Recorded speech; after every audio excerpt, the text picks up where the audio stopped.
brought to you by Nova शुद्ध घी। जब जब खाए दिल खुश हो जाए, सदियों का नोवा शुद्ध देसी घी, सपना स्वस्थ भारत का। I love ghee.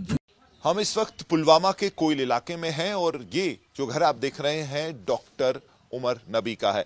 Doctor Umar नबी जिनका नाम कल से दिल्ली जो ब्लास्ट हुआ है रेड फोर्ट ब्लास्ट उसकी इन्वेस्टिगेशन में आया और ये जो है पिछले 2 साल से दिल्ली में काम कर रहे थे। एक ब्रिलियंट स्टूडेंट और काफ़ी मेरिटोरियस। अगर आप जो इनका एमबीबीएस है उसकी बात करें तो प्रेस्टिजियस जो गवर्नमेंट मेडिकल कॉलेज श्रीनगर है वहाँ से उन्होंने एमबीबीएस की डिग्री की। खुद जो है अपने बलबूते पे सीट जो है निकाली थी और उसके बाद इनके साथ जो 2 डॉक्टर हैं जिनको पुलिस ने अरेस्ट किया है और इस पूरी कॉन्स्पिरेसी को जो अनर्थ किया वो भी उन्हीं के साथ जो है एमबीबीएस कर रहे थे और उसके बाद घाटी के अलग अलग जगहों में उन्होंने जॉब किया और फिर फाइनली 2 डॉक्टर जो हैं वो दिल्ली की जो अल फलाह या फरीदाबाद का जो अल फलाह यूनिवर्सिटी है वहाँ के हॉस्पिटल में जॉब कर रहे थे।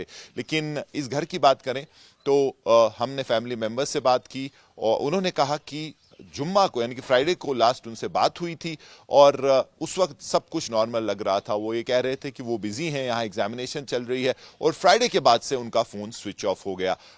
2 महीने पहले वो कश्मीर भी आए थे और बिल्कुल सब कुछ नॉर्मल था। फैमिली शॉक में है क्योंकि बिल्कुल एक्सपेक्ट नहीं कर रही थी कि डॉक्टर उमर का एक ऐसा भी चेहरा है जो उनसे छुपा हुआ है। आप क्या लगती हैं? मैं उनकी भाभी हूँ। तो रात में जब ये सारा इंसिडेंट हुआ तो पुलिस आई रात में? रात के 10 बजे 10 साढ़े 10 बजे आ गई थी और उन दोनों भाइयों को लेकर चली गई। पहले एक को ले गई फिर दूसरे को लेकर गई। अच्छा, तो ये बताइए जो डॉक्टर उमर है कितने टाइम से बाहर थे और लास्ट कब वो घर आए थे? 2 महीने पहले शायद घर आए थे। अच्छा, हाँ 2 तो कितने टाइम से वो वहाँ फरीदाबाद में जॉब कर रहे थे? मुझे लगता है 2 या 3 साल। तो डॉक्टर जो उमर है लास्ट टाइम कह रहे हैं 2 महीने पहले यहाँ आए थे। तो पिछली बार कब बात हुई आपसे लास्ट टाइम? जुम्मे के दिन, फ्राइडे के दिन अराउंड 3:15 बस। क्या कहा उन्होंने? बस मैंने ही कहा तो उसने हालचाल पूछ लिया। मैंने कहा कि आप कहाँ हो। छोटे भाई ने भी कहा कहाँ हो, घर आ जाओ, आपको ढूंढते हैं सभी। बोला क्या बात कर रहे हो, मैंने तो आपको पहले ही कहा एग्ज़ाम है लाइब्रेरी में, मैं पढ़ने जाता हूँ वहाँ। वो पहले ही मतलब पढ़ाई के अलावा वो कुछ नहीं करता था।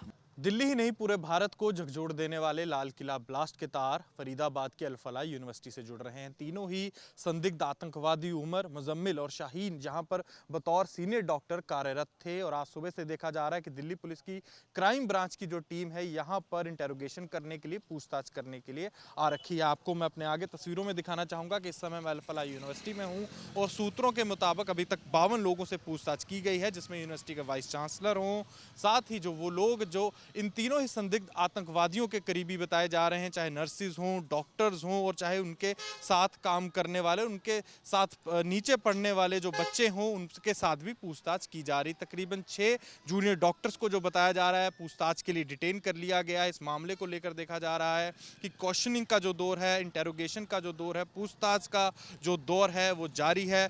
पुलिस की टीम्स आ रही हैं और जा रही हैं। हालांकि जो केस है अब एनआईए को दे दिया गया है, पर अभी भी जो दिल्ली पुलिस की टीम्स हैं और फरीदाबाद पुलिस के साथ यहां पर अपनी जांच कर रहे हैं। इस मामले को लेकर यह भी कहा जा रहा है कि ये जैश का जो स्लीपर सेल बताया जा रहा है, इन्होंने अल फलाह यूनिवर्सिटी को ही क्यों चुना, दौज गांव को ही क्यों चुना, क्योंकि बताया जा रहा है कि अल फलाह यूनिवर्सिटी में ज़्यादातर जो स्टाफ और स्टूडेंट्स हैं वो कश्मीर से हैं।